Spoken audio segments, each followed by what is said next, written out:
Welcome to Lutong Bahay with Nanay. Today we are going to make some pesto sauce. Yay! So right now, yung ginagawa lang natin is nagtatanggal tayo ng leaves para hindi nakasama yung mga stalks niya. So first, you have to buy some pesto. How much should this pesto cost? This one is this basil is 67 pesos. So it's 520 per kilo. Alright. Okay, so right now we're just taking out the stalks.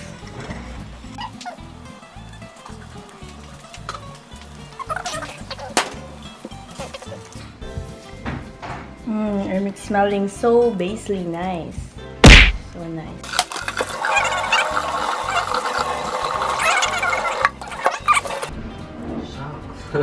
So right now, we're putting a lot of olive oil. Extra virgin pa siya. Oh, guys. And then, blending it up, people. Blending it up.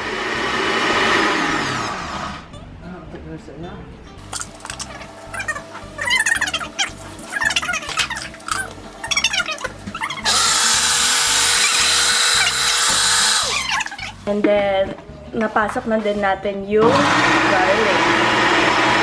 So, garlic and then pesto sauce. Okay, so pineapple. Okay, so na-blend na natin siya. And then, since social tayo, we'll be putting in some walnuts. Whoa!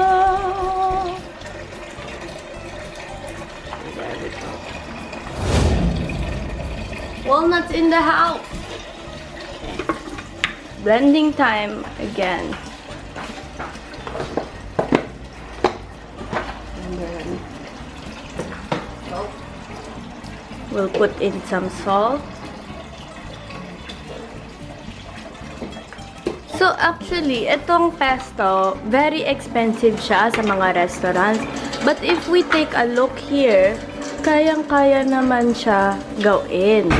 Diba? How much would these cost? Mga 400, 300 pesos per plato. Ito. Oh, so we're putting in pepper also.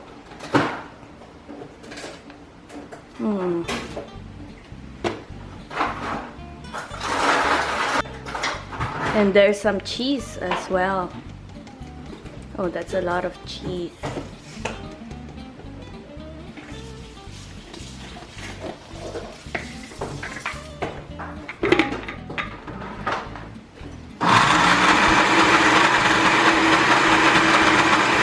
Okay, so habang hinihintay natin yung pesto sa blender, magluluto muna tayo ng noodles para sa ating pesto.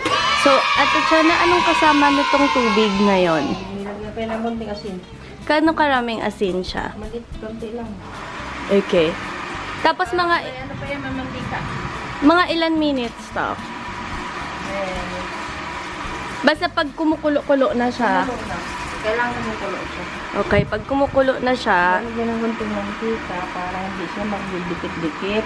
Kailangan ng mantika para hindi dumikit. Okay. Ganyan.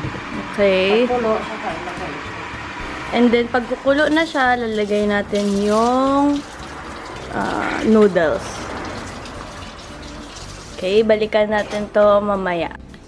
So now, kakahiwa lang natin, kakahubad lang natin ng dalawang, isang clove of garlic. So, dalawa na to pang... Clove. This is a whole head. Isang head of garlic. Yan na. So, kasi parang kulang yung...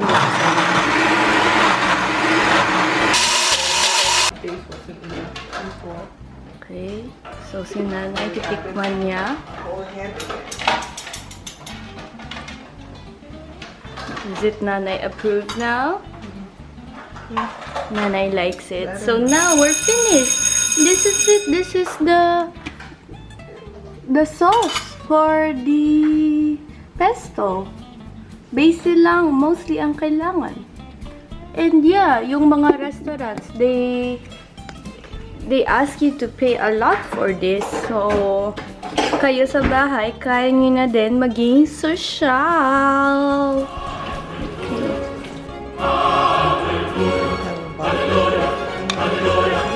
Normally ba sa bottle siya nakalagay? Could be.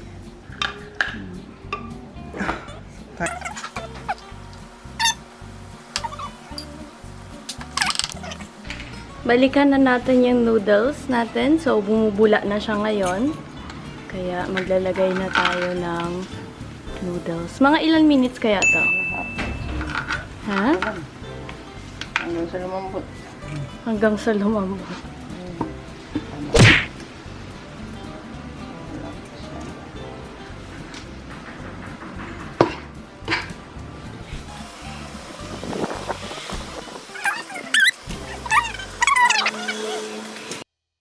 So now, medyo luto-luto na siya. Ayoko kasi yung masyadong malambot.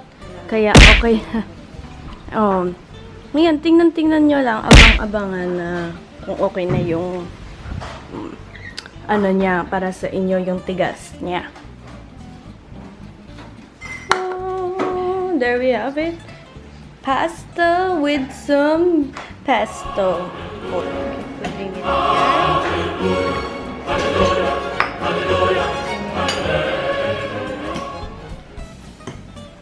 There we have it. This one is the spoon there. There we have it, everybody. Pesto pasta for you at home. Kain na din kayo and hope you enjoy this video. Bye. This is just how easy it is to make your own pesto pasta.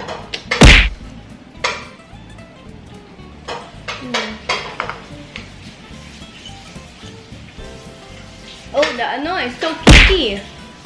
The garlic is so kicky.